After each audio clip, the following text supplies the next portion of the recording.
Vai jūs nodarbojaties ar sportu? Jā. Nu jā, vingroju. Es cenšos. Īsti nē. Katru rītu pamosos domu, ka es sportošu, bet nesanāk. Tā kā aktīvi nē. Es 2 reizes nedēļā vingroju, pati vadu vingrošanu, un 1 reizi nedēļā eju uz ūdens aerobiku un ļoti daudz kustos. Kā jūs novērtējat savu fizisko veselības stāvokli no 1 līdz 10? 7 kāda būtu, jā. 7, 8. Pašlaik 4, bet objektīvi varētu būt kad 6 vai 7. 7.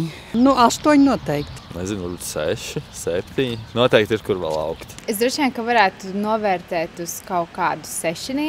Es esmu noteikti ceļā uz augstāku balvu, jo es ļoti cenšos. Šeit tad darbs un mana darba holisma dēļ es pa daudz aizstrādājos. Padoms tiem cilvēkiem, kuri nevar nekādīgi iesākt sportot vai vienkārši fiziski kaut kā sevi uzturēt labā formā, ko jūs ieteiktu? Ir ļoti grūti, ja nezinu, ko precīzi grib. Es, piemēram, gribēju būt staipīgāks, tāpēc sāku staipīšanos. Un tad, kad nepievērš tik ļoti uzmanību tam, kā tu izties, bet ko tu vari tiešām izdarīt, tad jau paliek vieglāk. Vienkārši vajag vēlēties, neko citu jau nevajag.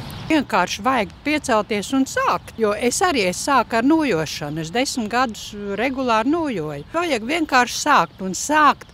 Pirmās 2 nedēļas obligāti, katru dienu. Es domāju, vienkārši jāmēģina sev motivēt un jācenšas un jāmeklē tas laiks, jo sports ir ļoti svarīgs. Jāsāk ar vismaz kādu mazu soli. Lai uzturētu sevi tā kā motivētu, ir cilvēkam, vismaz man tā liekas, ka cilvēkam ir svarīgi redzēt to progresu. Ja tas sāc pa bišķiņam, un tad tu, nezinu, pēc 2 nedēļām pasties, un kā tu jūties, vai ir tiešām uzlabojumi vai nē. Un ja tu redz, ka tie ir uzlabojumi, tad tas jau aizies eventually. Skatīties uz tām mazajām lietām un tajā mirklī, kad iesāc, iedod kādu nedēļu, kādu mēnesi pieņemsim, right? Un pasties, kā ir pēc tam. Uztaisi pirms, uztaisi pēc. Platons viņu tā sauc, tāpēc, ka tas bija viņa wrestlinga nicknames. Viņš bija platais, viņš bija ļoti muskuļots. Un šeit tā ir laba tēze, ka vispārēja gatavība ir ne tikai prātā, bet arī miesā.